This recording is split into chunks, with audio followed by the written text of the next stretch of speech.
Hello everyone, this is Cindy Smith from lizardlearning.com. Today we are going to start our video series on some back to school tips and tricks. So I know for the experienced teachers it's probably going to be a little bit boring, oh yeah, been there, done that. However, I just know when I was going into my teaching for the first year, I really didn't know what I didn't know. And I also had come from a career in nursing as I was a registered nurse. So I really didn't know what to expect on the first day of school or the first week, or what a teacher had to prepare for the class. So this is really only based on my experience. And so I hope that maybe some new grads coming out for the first time, maybe you've been teaching for a couple of years and you need some new ideas. So look, I hope out of all of this I can give you at least maybe one tip or trick that you're able to take into the classroom. So tip one is on the first day of school, when the children are arriving, they need to walk in and have something to do. That's just through my experience. If you have 25 kids, they're either crying for mums and dads, or they're so excited to see their classmates again, or so excited to be back at school. It gets a little bit overwhelming, I think, for everybody if there is not a structured activity. So just something really easy, something really basic. So what I used to do, I will show you.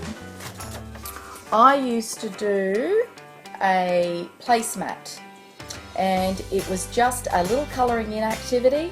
So obviously for this year it's class of 2016, and the kids would put their name, and this would give them and you just that 30 minutes of chilling out, talking to your friends, talking to their friends, and just having some time to get back into the classroom situation and environment again.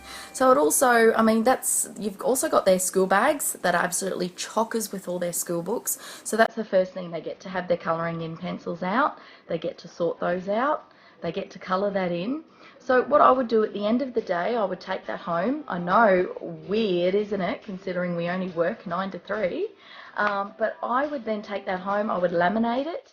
And then I would bring it back to school, and I would tell the kids that they could use it as a placemat at home for their dinner plate at the dinner table, or anything. They could use it at school to colour in, so they weren't going to colour in on the desk, etc. So it was completely up to them what they wanted to do with that laminated sheet after we finished it.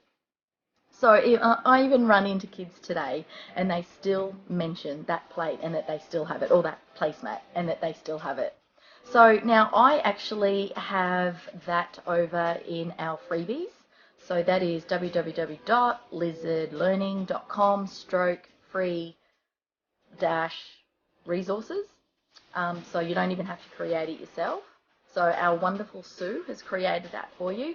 So hopefully that will be might just reduce a little bit of anxiety for you, and it's obviously one thing that you don't have to do. So I hope that's been a great little tip.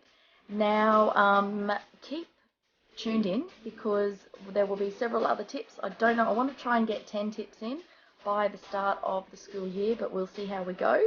But anyway, that's teacher tip number one, and that is to have some structured activity for the kids to come in when mum and dad have kissed them goodbye and have walked in off the veranda, put their bags away, walk into the classroom, have something to direct them to do. Okay, have a good day.